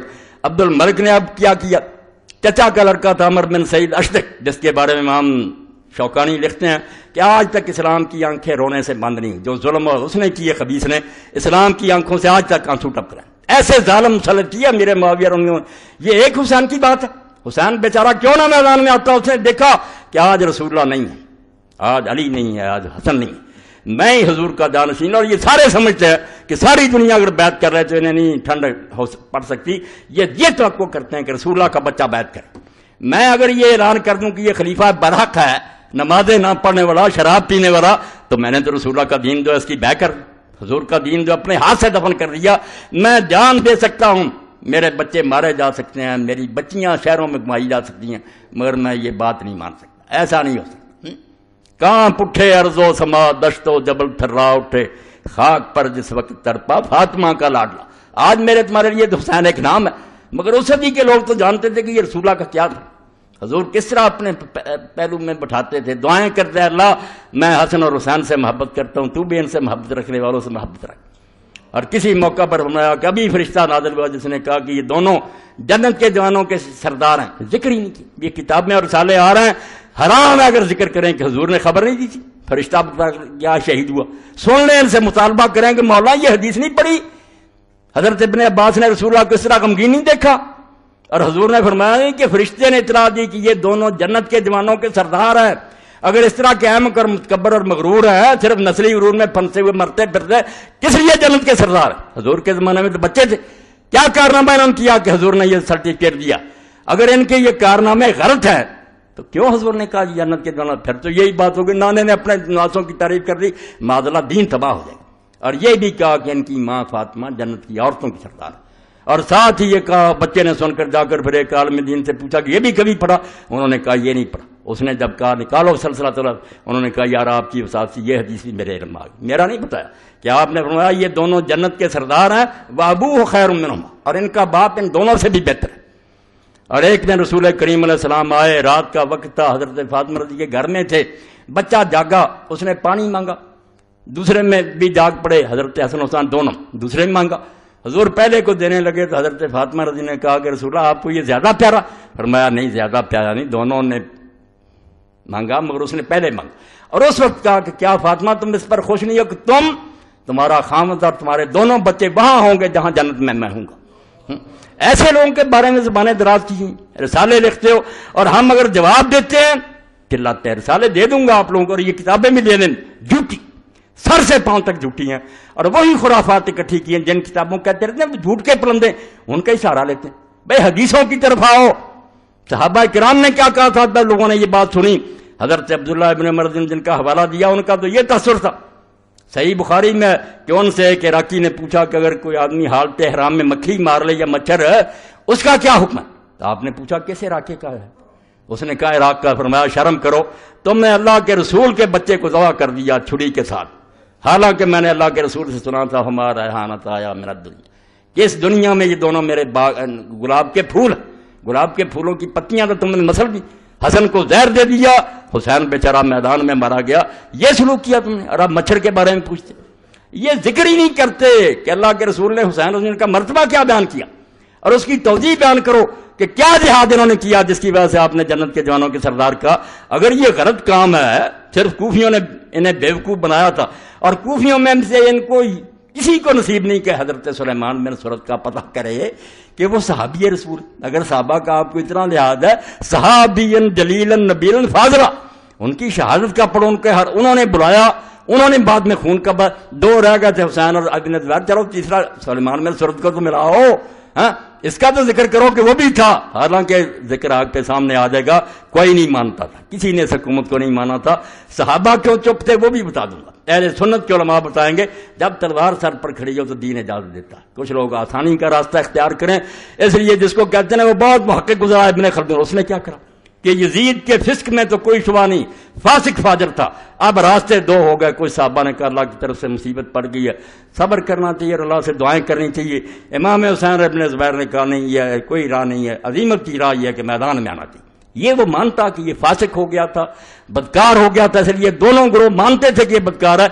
پھر اسی کتاب کو جس کو کہتے رہے یہ بڑا محقق ہے، جب خلاف نہیں یہ بھی مختصر ہو گیا، امام حسین کے بارے میں جذباتی ہو گیا۔ عقل کے اندھو، جذباتی کیا ہونا، مورخ ہے، وہ ایک ایک روایت کو جانتا ہے، وہ تمہاری لکھی ہوئی باتوں کو پڑھ چکا ہے کہ یہ سب خرافات بنائی ہوئی باتیں۔ امام حسین رضی اللہ کا ارادہ جو تھا سن لو، نہ انہوں نے پلٹنے کا ارادہ کیا، نہ یزید کے پاس جانے کا ارادہ کیا۔ جو شروع سے اس کے ساتھ تھا عقبہ ابن سمان، کہتا مدینے سے چلا، مکے میں ساتھ تھا، کربلا میں ہی آپ کے اونٹ کو بٹھاتا تھا، کھولتا تھا، آخر تک میں ساتھ رہا ہوں۔ میں اللہ کو حاضر ناظر کر کے کہتا ہوں کہ حسین نے کبھی یہ نہیں کہا کہ مجھے یزید کے پاس لے جاؤ، یہ سب جھوٹ انہوں نے خود گڑا، یہ آپ گڑا کہ تاکہ لوگوں کو بیوقوف بنایا جائے، اور یہ بھی ان کے گلے میں پڑ گیا۔ آپ حیران ہوں گے ان کو مہنگا پڑا۔ جو ان کا امام ہے نا اس دور میں، محمد الخضری بیک، جس نے یہ ناسبیت پھیلائی اور یہ لکھی چیزیں، تاریخ لکھی اس نے، اب اس نے سوچا کہ اگر یہ مان لیں کہ امام حسین رضی اللہ مان گئے تھے کہ مجھے یزید کے پاس لے چلو، تو پھر تو یار لے جانا چاہیے تھا، قصہ مک گیا، خوش ہوتے، ابن زیاد جا کے پیش کرتا کہ میں لایا ہوں، بڑا انعام ملتا۔ پھر اس نے کیوں نہیں مانا اور کیوں آپ کو قتل کیا؟ اس کو کھٹ گئی بات۔ اور یہی مولانا عتیق الرحمان اسمبلی، مولانا کہہ رہا مولانا محمد منظور نعمانی صاحب کے بچے، انہوں نے بھی واقعہ کربلا، پریشانی انہیں بھی آئی کہ یار سمجھ میں نہیں آتی کہ جب آپ نے کہہ دیا تھا، ہم بھی کہتے ہیں یہ ٹھیک ہے کہ بات، تو پھر ابن زیاد کیوں نہیں مانا؟ تو پھر یہ اسمبلی نے تو اس طرح جان چھڑائی کہ اللہ کی طرف سے تقدیر ہی ایسی، تقدیر کہنا چاہیے اور کوئی بات نہیں، ورنہ قصہ ختم ہو گیا۔ اور یہ جو تھا خضری، اس نے کہا نہیں تقدیر سے بات نہیں بنے گی، پھر تو عبید اللہ بن زیاد بڑا مجرم ثابت ہو کہ جس نے خام خواہ امام حسین کو قتل کیا جب وہ بیعت کے لیے تیار تھے۔ اس نے صاف لکھ دیا کہ یہ کہانی بالکل، اس نے لکھ دیا ان کے امام نے کہ بالکل جھوٹ ہے کہ امام حسین نے اپنے آپ کے بارے میں کہا تھا کہ مجھے یزید کے پاس، ان کا امام ہی مکر گیا کہ یہ تو مانے تو مقدمہ خراب ہو گیا۔ پہلے تو کوئی بہانہ آ گیا، اس نے باغی سمجھ کر مارا، اب تو پھر وہ باغی بھی نہیں رہ گئے، پھر کیوں مارا؟ خود ہی انکار کر دیا۔ یہ محاضرات الامم الاسلامیہ پڑھ لیں، کہتا بالکل غلط بات ہے بھی غلط۔ میں نے بتا دی کہ دو جھوٹے ہیں، زکریا بن یحییٰ ضریر اور بعد میں جو خالد بن عبداللہ کسری ناصبی بغیث، بالکل لعنتی اور ملعون آدمی، بڑی موت مرا، اپنے جرموں کی سزا بھگت کر مرا۔ اور خوش آمدید ایسے تھے درمیان میں، چلو رہ بات سنیں کہ یہی خالد بن عبداللہ الکسری ولید کے زمانے میں حجاج ظالم کی ممبر پر تعریف کرتا تھا۔ جب ممبر پر بیٹھتا تو ولید نے حکم دیا تھا کہ سارے گورنرز کی تعریف کریں، ظالم کی، جس نے 1,20,000 نے ایک آدمی کو فرش پر لٹا کر ذبح کیا، جامع ترمذی صحیح سند کے ساتھ، یعنی جو جنگوں میں مارے گا لاگن چھری سے 1,00,000 اس ظالم کو۔ اور صحیح مسلم جس کے بارے میں رسول اللہ کی حدیث ہے کہ ثقیف میں مبیر پیدا ہوگا، ایک ہلاکو آئے گا جو خون بہائے گا، اور اسماء بنت ابو بکر نے کہا وہ ہم نے دیکھ لیا، حجاج تو یہ وہ ظالم، اس کی تعریف کرتے تھے خطبے میں، ظالم خوش آمدی۔ ولید کا حکم کہ یہ میرا گورنر جس کی تعریفیں کر۔ اب سلیمان تخت پر بیٹھ گیا، وہ اس کا دشمن تھا، حجاج کا دشمن تھا، اسی لیے اس نے حجاج کے بھتیجے کو محمد بن قاسم کو بھی بلا کر واپس مروایا، موسیٰ بن سیر کو ختم کیا، جو گورنر تھے اس کے ولید کے سب کے دشمن ہو گیا حجاج کی وجہ سے، اس کا دشمن۔ اب سلیمان نے بیٹھتے ہوئے حکم جاری کیا، اللہ اکبر، یہ ملوکیت جو لعنت کہ لوگوں کا دین ایمان ہی کوئی نہیں رہ جاتا، دانش فروش اپنا علم بیچتے پھرتے ہیں۔ یہی خالد بن عبداللہ الکسری ظالم جو علی کو رضی اللہ تعالیٰ کو لعنت کرتا تھا، حجاج کی تعریف کرتا تھا۔ اب سلیمان کی طرف سے حکم آ گیا کہ جمعے کے خطبے میں حجاج پر لعنت کرو۔ اب دیکھیں یہ صحافی، یہ لکھنے والے کالم روز بدلتے ہیں، مرغے باد نما، جدھر کو ہوا چل پڑتی ادھر ہو جاتے ہیں۔ یہی تو دین فروش، ان کو میں نے کہا یہ جان فروش نہیں، یہ سر فروش نہیں ہے، انہیں حسین کی قدر کیا، وہ سر بیچنے والے تھے، ایمان بیچنے والے نہیں تھے۔ اب جب اس خالد بن عبداللہ کو حکم ملا، جمعہ تھا، اس نے کہا یار کیا کروں، پچھلے جمعے اس کی تعریف کرتا رہا، آج اس پر لعنت کروں، مصیبت میں پھنس گیا، کیا حل کروں؟ اب ہر سوچے، یہ غایت المرام آپ نے دیکھنی ہے، میرے پاس پڑی ہے، ام القرآن مکہ یونیورسٹی نے شائع کی ہے، حضور کے دور سے لے کر 900 ہجری تک جتنے کے گورنر ہوئے نا مکے کے، سب کے حالات، بہت اعلیٰ کتاب۔ اب وہ لکھتا ہے کہ خالد، اس سے ذرا اندازہ کرنا کہ دین کیسے برباد ہو گیا، اور مسلمان کی تو ایک زبان ہوتی، بس جو کہہ دیا کہہ دیا۔ مگر یہ کہنے لگا کل تک میں اس کو اچھا کہتا رہا ہوں، اس کی تعریف کرتا رہا، اب خلیفہ کی طرف سے مذمت کا حکم ہو گیا، بیٹھا اور بڑی بے شرمی کے ساتھ اللہ کی حمد و ثنا کے بعد اس نے کہا یار ابلیس ملائکہ میں تھا، فرشتوں کا سردار ہو گیا، فرشتے اس کی نیکیوں کی وجہ سے سمجھتے رہے بہت اچھا ہے، مگر بعد میں اللہ تعالیٰ کو پتا تھا کہ یہ اندر سے خراب ہے، اس نے ایک آزمائش کی، اس آزمائش میں فیل ہو گیا تو اس پر لعنت ہوگی۔ اسی طرح ہم حجاج کی ظاہری نیکیاں دیکھ کر کے وہ اچھے کام کرتا تھا اس کو اچھا سمجھتے رہے، مگر وہ ابلیس کی طرح نکلا رہا۔ ہمارے امیر المومنین کو اللہ نے سلیمان بن عبد الملک کو وہ بات بتا دی جو ہمیں نہیں معلوم، اس کو اس کے اندر کا پتہ چل گیا اور اس کی طرف سے حکم آیا، اس لیے لعنت اللہ علیہ۔ کمال ہو گئی یار، اسلام کے ساتھ ٹھٹھا مزہ، یہ ایک آدھا نمونہ ہے، ورنہ جو انہوں نے مچڑی مچائی نا، جو اسلام کا ٹھٹھا کیا کہ عبد الملک جو تھا اس کا چچا کا لڑکا عمر ابن سعید اشتک ظالم، اب وہ بھی حکومت کے لیے اٹھ کھڑا ہوا کہ میں بھی اسی خاندان، چاچے تائے کی اولاد جیسے جائیداد مانتے ہیں، مجھے خلاف نہ کوئی صحابی نہ ولی نہ کوئی امام، وہ بیچارے سارے مغلوب تماشا دیکھتے ہیں، تخت روز بدلتا رہتا، بلکہ اس نے چڑھائی کر دی۔ اب عبد الملک نے دیکھا کہ مصیبت میں پھنس گیا، اس نے اس کو کہا کہ تو میرے چچا کا لڑکا، یار محل میں آ جا، میں خدا ضامن دیتا ہوں کوئی تجھے کچھ نہیں، امان دے دی، آ گیا۔ اور جب وہ محل میں داخل ہوا تو پہرے دار بٹھائے ہوئے تھے دھوکے سے، انہوں نے عمر بن سعید اشتک کو گرفتار کر لیا اور بعد میں بری طرح قتل ہوا، وہ ظالم بھی اپنے انجام کو پہنچا۔ مگر اس سے خلیفہ کا اندازہ کریں کہ عبد الملک وعدہ کرتا کہ میں اللہ کی پناہ دیتا ہوں اور پھر جاتا، اور اسی لیے ایک بدو آیا پھر، یہ قیامت اسلام پر جو حسین رضی اللہ کے سامنے آ رہی تھی۔ آپ تو نماز روزے کو روکتے ہیں کہ نماز روزے کو یزید نے کیا کیا تھا، سلطنت اسلامیہ جبر میں بدل گئی تھی، جس کو حضور نے کہا سب سے پہلے میری سنت کو بنو امیہ کا ایک آدمی بدلے گا۔ اب وہ ڈھونڈو کون ہے، اگر امیر معاویہ نہیں ہے تو بتاؤ کون ہے جس نے سنت بدلی۔ وہ علامہ البانی صاف لکھتے ہیں کہ امیر معاویہ ہیں جنہوں نے اس کو بجائے شورا کی وراثت بنا دی۔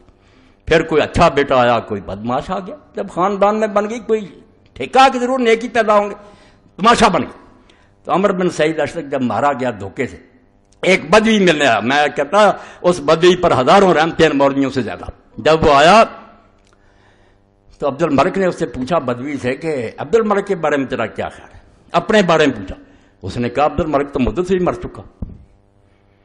اس نے کہا میں تیرے سامنے بیٹھا ہوں، میں کیسے مر چکا؟ اس نے کہا نہیں، عبد الملک اس دن ہی مر گیا تھا جس طرح اس نے عمر بن سعید کو امان دے کر اس کی خلاف ورزی کی تھی نا، اپنی قسم کے خلاف اس کو قتل کرا تو اس دن سے مر گیا۔ اب تو لاش ہے، بیٹھا ہو بیٹھا رہا ہے، تو زندہ نہیں ہے، انسان نہیں رہا جب زبان تیری نہیں رہے۔ وہ کتنی بڑی بات، ایسے لوگ بھی نکلتے رہے، تاریخ کوئی باندھ نہیں۔ امیر معاویہ کے دربار میں عورتیں جاتی رہیں اور دلیری سے حضرت علی کے فضائل بیان کرتی ہیں اور اس کی مرمت کرتی ہیں، ڈری نہیں۔ خیر یہ الگ موضوع ہے، آہستہ آہستہ امت یہاں تک پہنچی ہے جہاں اب ہم پہنچ گئے کہ حق کہنے والا نہیں رہا، زبانیں گنگ ہو گئی ہیں سارے، اس میں آپ یہ سمجھتے ہیں کہ آرام سے یار اپنا وقت گزارو، کیوں حکومت کو مخالف کرنا۔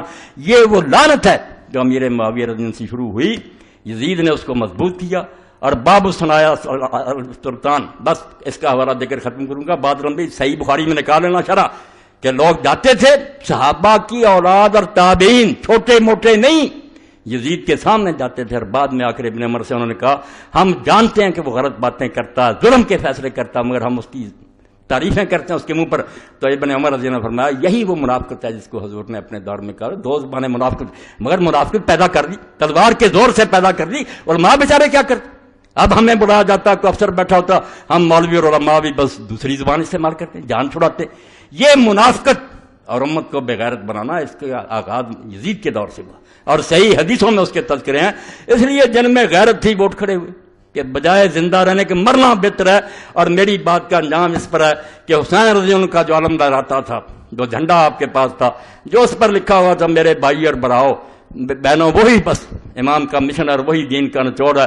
وَإِنْ كَانَتِ الْأَبْدَانُ لِلْمَوْتِ أُنْشِئَتْ فَقَتْلُ امْرٍ فِي اللَّهِ أَوْلَىٰ وَأَفْضَلُ. جب یہ جسم بنے ہی اس لیے ہیں کہ ایک دن انہوں نے مرنا ہے، تو کیوں نہ پھر آدمی اللہ کی راہ میں مرے، یہ اس کا مرنا افضل اور بہتر ہوگا. وَإِنْ كَانَتِ الْأَبْدَانُ لِلْمَوْتِ أُنْشِئَتْ. اس لیے حسین کو سمجھنا تو اس جھنڈے کو دیکھو، اور اگر تم بزدل ہو، چوہے ہو اور بلوں میں گھسے ہوئے ہو، تو اللہ کے لیے حسین کو نیچے گرانے کی کوشش نہ کرو کہ وہ بے وقوف تھا، لوگوں کے کہنے میں آ گیا. نہیں، وہ دانا تھا، وہ کوفہ میں رہا تھا، وہ ایک آدمی کو جانتا تھا کہ یہ کیسے آدمی ہے. وہ اس کے باپ کے صحابی تھے، ان کے بارے میں اس کو کوئی شبہ نہیں تھا، اور نہ انہوں نے کسی نے دھوکہ کیا. یہ تاریخ کی کتابیں جو کورسز میں لگائیں ان کو آگ لگا دو جو کوفہ والوں کو بدنام کرتے ہیں. وہ خالص اور مخلص تھے، اور انہوں نے بعد میں بدلہ لینے کے لیے اپنی جانیں دی. تم بکواس کرتے ہو. تمہارے گورنر نے اور تمہاری فوج نے آ کر ان کو بے بس کر دیا، بعضوں کے ہاتھ پاؤں کاٹ دیے، بعضوں کو لٹکا دیا. جب لوگوں نے دیکھا کہ عبید اللہ بن زیاد خبیث نے آتے ہی حضرت مسلم ابن عقیل کو دھوکے سے پکڑا، مکان میں تھے، وہاں بھی قسم دی، وہاں قسم دی گئی کہ ہم آپ کو امان دیتے ہیں، آپ چلیں، کچھ نہیں کہا جائے گا. مگر سامنے لایا گیا تو اس نے امان دینے والے سے کہا کون ہو تم امان دینے والے، اور بری طرح پھر آپ کو شہید کیا. اور آپ کا ساتھی جو تھا اس کو بھی دونوں کو چھت پر لے گئے. ہانی بن عروہ کو مسلم وہ درود شریف پڑھتے تھے، اللہ اکبر استغفار ذکر کرتے تھے. دونوں کی گردنیں ماری گئیں، لاشیں جسم پر زمین پر گری، اور ان لاشوں کو پھر رسے ڈال کر بازاروں میں گھسیٹا گیا.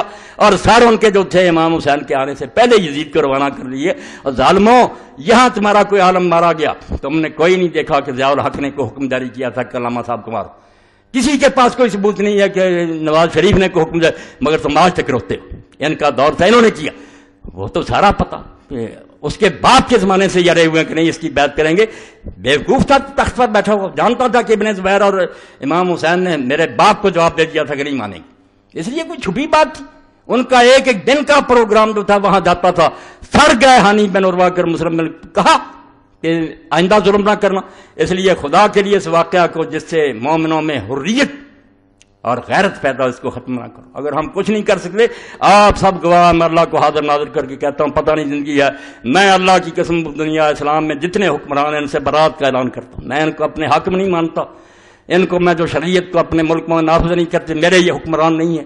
میرے دل میں جو آگ لگی ہے وہی یہی ہے کہ اللہ کسی دن اس زمین پر تیرا اور تیرے رسول کا جھنڈا لہرانا چاہیے، تیرا نظام جاری ہونا چاہیے. وہ ایک چپا پر زمین پر جو جاری کرے گا وہ میرا امیر ہوگا، وہ میرا امام ہوگا، وہ میرا خلیفہ ہوگا. یہ حکمران ہیں، متغلب ہیں، مسلط ہیں، زبردستی بیٹھے رہے. ہم ان کا کچھ بگاڑ نہیں سکتے، بے بس اور مجبور ہیں. مگر میں نے آپ کو گواہ کر کے کہہ دیا کہ ریکارڈ کر لو کہ میں ان کو حقیقی معنوں میں اپنے حکمران نہیں مانتا. اگر میرے دل میں بھی آئے کہ یہ ہمارے حکمران تو اللہ کی کروڑ لعنت ہو. یہ نہیں ہمارے حکمران. ہمارا حکمران وہی ہوگا جو اللہ اور اس کے رسول کی کتاب سنت کے مطابق عمل کرے گا. اور یہ امام حسین کی تحریر سے میں پڑھوں گا کہ انہوں نے جو خط لکھا، تم کہتے پتہ ہی نہیں چلتا امام حسین کا کیا مقصد. یہ یوسف لکھتا ہے. اب پتہ تو تب چلے جب آپ کے خطبے اور آپ کے خط پڑھے. جب آپ نے پڑھنا ہی نہیں تو آپ کو پتہ کیا چل رہا. امام نے اپنے خطوں میں لکھا کہ لوگوں، ایک ہی اصولی بات ہے، نہ میں اپنے نانا کی گدی چاہتا ہوں نہ تخت کی ضرورت ہے. امام مسلمانوں کا سربراہ صرف ہو سکتا ہے جو اللہ کی کتاب پر عمل کرے، رسول اللہ کی سنت کو جاری کرے، اور اس کی اپنی زندگی بھی خدا رسول کی مرضی کے مطابق ہو. نل امام سوائے اس کے کوئی امام نہیں. اور جھگڑا تو یہ تھا، نہ شراب کا تھا نہ زنا. وہ دیر رات شراب پیتا، یہ اتنی کوئی برائی نہیں تھی. لوگوں میں عیب بھی ہوتے ہیں. بدماشی یہ تھی کہ مسلمان دیکھتے رہ گئے اور تلوار کے زور سے ایک شخص کو بٹھا دیا. اور جس غریب نے یہ کہا کہ یہ کیا ہو رہا ہے، مسجد نبوی میں پڑھوں گا صحیح بخاری سے کہ انجام کیا ہوا. امیر معاویہ کے گھر نے کہا پکڑ لو اس کو، اور وہ حضرت عبد الرحمن بن ابی بکر، اس کا نام ہی نہیں ہے، عبد الرحمن بن ابی بکر رضی اللہ تعالیٰ عنہ، بھاگ کر اپنی بہن ام المؤمنین عائشہ کے گھر میں گھس گئے. پھر بچے، اور پھر بھی اس ملعون نے وہاں کہا کہ یہی ہے جس کے بارے میں قرآن میں سورہ احقاف اتری ہے، اللہ نے لعنت کیا اس پر۔ تو اماں بولی، پھر اس نے کہا بکواس کرتا تو، جھوٹا تو، ہمارے بارے میں ابو بکر رضی اللہ عنہ کے خاندان کے صرف وہ آیتیں اتری ہیں جن میں میری بریت کا اعلان ہے، اور کوئی آیت نہیں اتری۔ تیرے باپ پر اللہ کے رسول نے لعنت کی تھی جب تو اس کی پشت میں تھا، اس لیے اس لعنت کا اثر تجھ میں بھی ہے۔ یہ اماں کے خطبے اور عبد الرحمن بن ابو بکر کے خطبے کس طرح مروان کے سامنے اس نے کہا کہ یہ کون سی حکومت ہے جو تم قائم کر رہے ہو، ہرکلیہ و کیسریہ، یہ کافر بادشاہوں والا رواج ہے تم دینا چاہے۔ بیچارے کو وہاں گرفتار کرنے کا حکم دیا، اور پھر وہ مدینہ شریف نہیں رہ سکا، مکہ بھاگ گیا غریب۔ حسین تو بھگتتا رہا نا رضی اللہ عنہ، یہ عبد الرحمن بن ابی بکر مکے چلا گیا، اور مکے نہیں رہنا نصیب ہوا، پہاڑوں میں چھپ گیا امیر معاویہ کے دور میں، حبشی 10 میل دور مکہ، اور وہیں سو گیا اور اچانک مر گیا۔ تو حضرت عائشہ رضی اللہ عنہ کو حاکم لکھتے ہیں دیر تک یہ شبہ رہا کہ یہ مرا نہیں، اس طرح لوگ مرتے نہیں، یہ مارا گیا، ان لوگوں نے اس کو زبردستی مارا، ورنہ عبد الرحمن کی موت کا کوئی سوال تھا کہ وہ پہاڑوں میں سویا اور مر گیا۔ وہاں سے ان کی لاش پھر مکہ لائی گئی، وہاں دفن کیا گیا۔ حضرت عائشہ عمرہ پر گئی تو وہاں قبر پر گئی، وہاں شعر بھی پڑھے، سب کچھ موجود۔ یعنی ظلم کی انتہا کہ مسجد نبی کا احترام نہیں۔ اما عائشہ کے سامنے جھوٹ بول رہا گورنر کہ تمہارے بارے خاندان کے بارے میں یہ آئی، انہوں نے پھر صاف سنا دیا کہ تیرے باپ پر حضور نے لعنت کی حکم پر، اور تو اس وقت اس کی پشت پر تھا، وہی لعنت تم میں چلی آ رہی۔ اور حضور کی یہ حدیثیں، یہ ملا کہتے ہیں دیوبندی علیہ حدیث یہ غلط ہیں، میں صحیح حدیثوں سے ثابت کروں گا، اور سلسلۃ الحدیث سے صحیح میں ساری اکٹھی کر لی ہیں سندوں کے ساتھ کہ واقعی حضور نے مروان اور اس کے بیٹوں پر لعنت کی۔ اب کہتے ہیں نہیں ساری اولاد، ساری اولاد کی بات نہیں، بیٹے جو تھے عبد الملک رب العزیز سارے برے تھے، پوتا اگر نیک نکلا عمر بن عبد العزیز وہ الگ بات۔ آپ حدیثوں کی طرف اللہ کے لیے آئیں، یہ کہانیاں جو چھاپتے ہیں نا رسالے، چھوڑ دیں کہ ہر ملا اور مولوی کھڑا ہو جاتا نہیں حسین کو کوفیوں نے بلایا چلا گیا، پھر منت سماجت کرتا رہا، جان چھڑاتا رہا، لعنت ہے جھوٹ بولنے والوں پر۔ نہیں، جو اٹھا تھا وہ ایک ہی بات، عزم اونچوں کو سارا استوار۔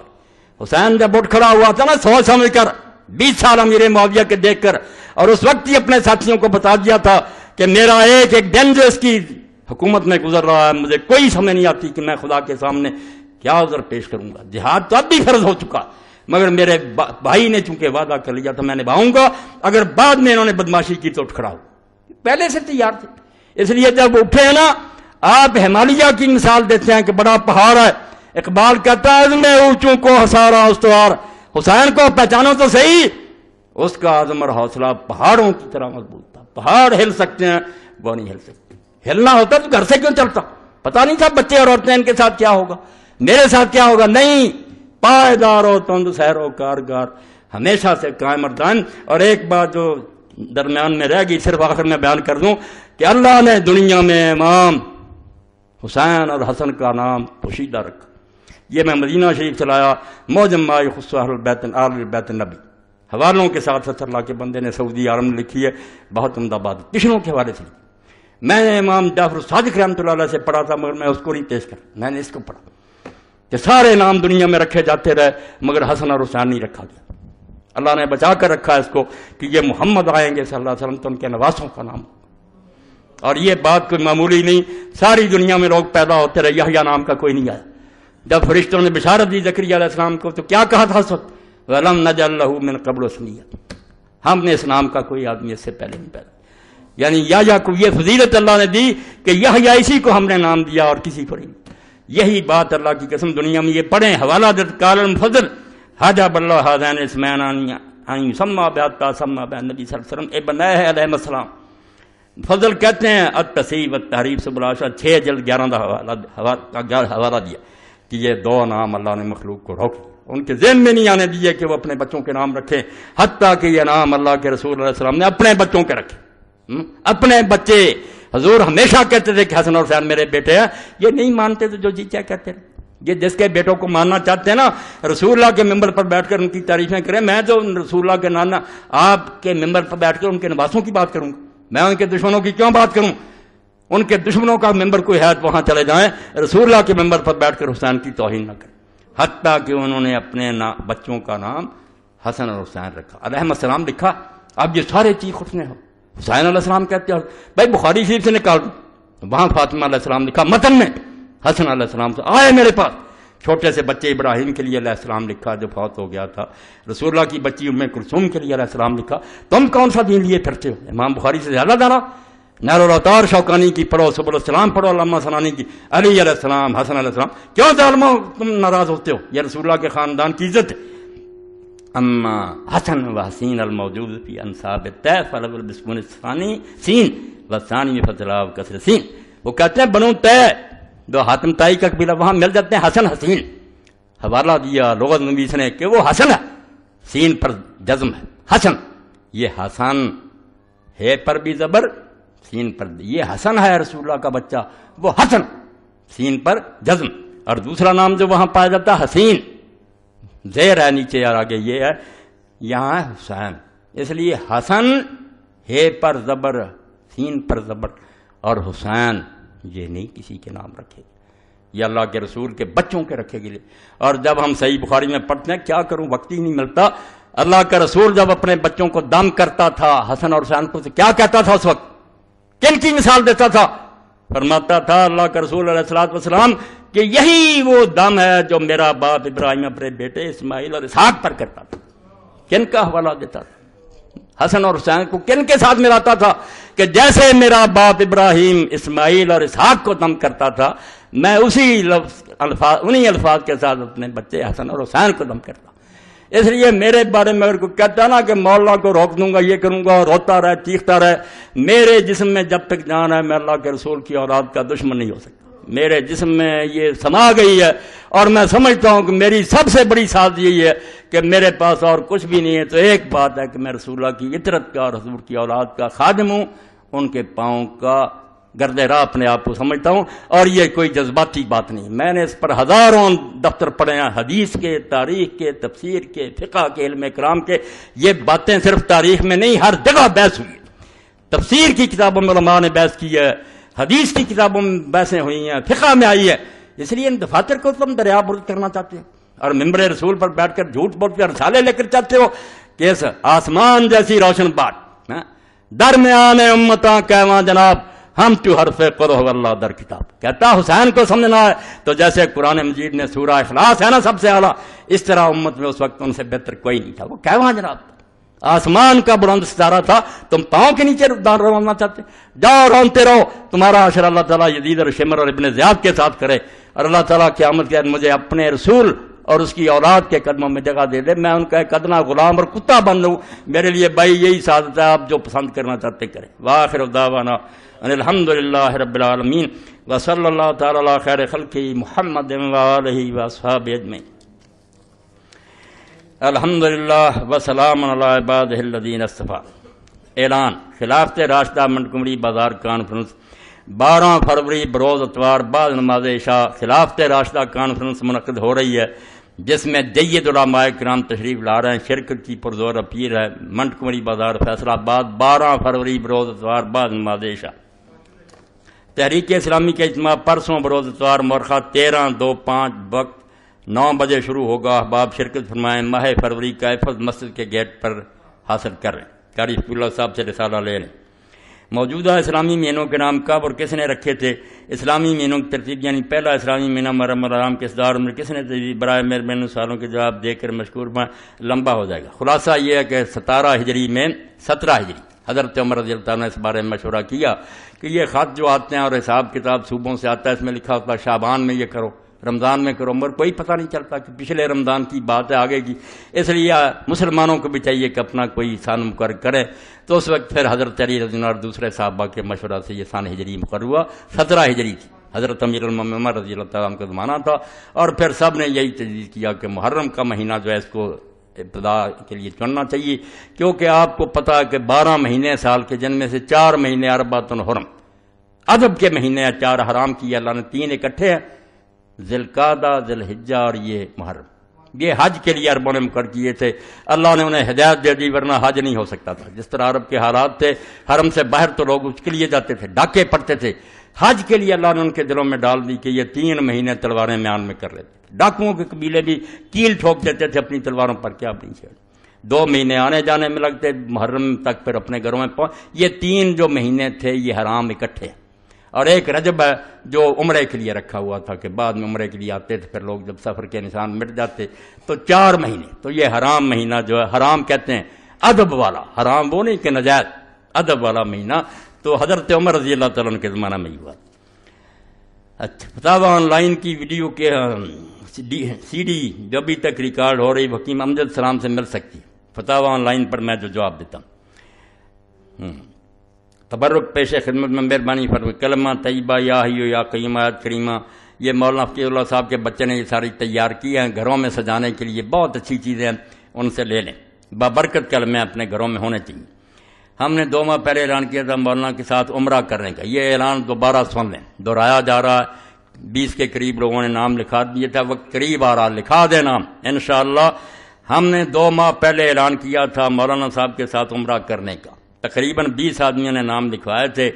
15 مارچ تک اپنے پاسپورٹ اور 25,000 روپے ایڈوانس جمع کرا دیں جو لوگ مولانا کے ساتھ عمرہ پر جانا چاہتے ہیں۔ شکریہ، یہ اعلان آپ لوگوں تک دوبارہ پہنچا دیا، اس لیے 15 مارچ تک اپنے پاسپورٹ اور پیسے جو ہیں مجاہد صاحب تک پہنچا دیں تاکہ یہ قافلہ بن جائے، اور ہم ویسے ہی جیسے میرے آقا مولا ساری عمر کی کمائی لے کر پھر حجۃ الوداع میں گئے اور سارے عرب میں اعلان کر دیا، ایک ہی حج آپ نے کیا نا، اور وفات سے چند مہینے پہلے کہ میں اللہ کے گھر میں حاضری دے رہا ہوں، یہ گلدستہ ہے میرے ہاتھ میں جو لاکھوں بندے میں نے تیار کیے۔ پھر کیسے بنا؟ صحابی کہتا ہماری نظر آپ کی اونٹنی کے آگے پیچھے دائیں بائیں جدھر جاتی تھی سارے ہی سر نظر آتے تھے، اور اللہ کی طرف سے بھی حکم آیا کہ ان کو ذرا کہیں ان یرفعوا اصواتهم بالاحلال، کہ لبیک اونچا کہیں، مجھے مزہ آتا۔ تو وہ قافلہ کیسا تھا، اور جب حضور نے یہ اعلان بھی کر دیا کہ یہ شاید میری تمہاری آخری ملاقات اور پھر تم مجھے نہ دیکھ سکو، اس لیے سارا عرب آ گیا، اور حدیث پاک میں آتا عورتیں آ رہی، بچے آ رہے، میدان عرفات میں میرا میں آپ کی اونٹی گرد، اور سارے ایک دوسرے کو کہتے ہاذا محمد ہاذا، یہ اللہ کا رسول ہے بھائی، سیر ہو کر دیکھ لو۔ حضور نے اعلان کر دیا کہ پھر ملاقات نہیں ہوگی، اس لیے کوئی پتہ نہیں کہ زندگی کا یہ آخری سفر ہو، تو اگر لوگ کچھ جانا چاہتے ہیں تو اللہ توفیق دے تو ساتھ چلیں انشاءاللہ، میرے اور آپ کے لیے یہ سفر اللہ ببرکت کرے گا۔ اللہم صلی علی سیدنا و مولانا محمد وعلی آل سیدنا و مولانا محمد وبارک وسلم۔ اللہم اغفر للمؤمنین والمؤمنات والمسلمین والمسلمات الاحیاء منهم والاموات، ان اللہ یامر بالعدل والاحسان وایتاء ذی القربى وینہی عن الفحشاء والمنکر والبغی یعظکم لعلکم تذکرون۔ محمد وآلہ وصحبہ اجمعین۔ اللہم انصر الاسلام والمسلمین واخذل الکفرۃ والمشرکین۔ ربنا افرغ علینا صبرا وثبت اقدامنا وانصرنا علی القوم الکافرین۔ ربنا لا تجعلنا فتنۃ للقوم الظالمین ونجنا برحمتک من القوم الکافرین۔ اللہم احسن عاقبتنا فی الامور کلها واجرنا من خزي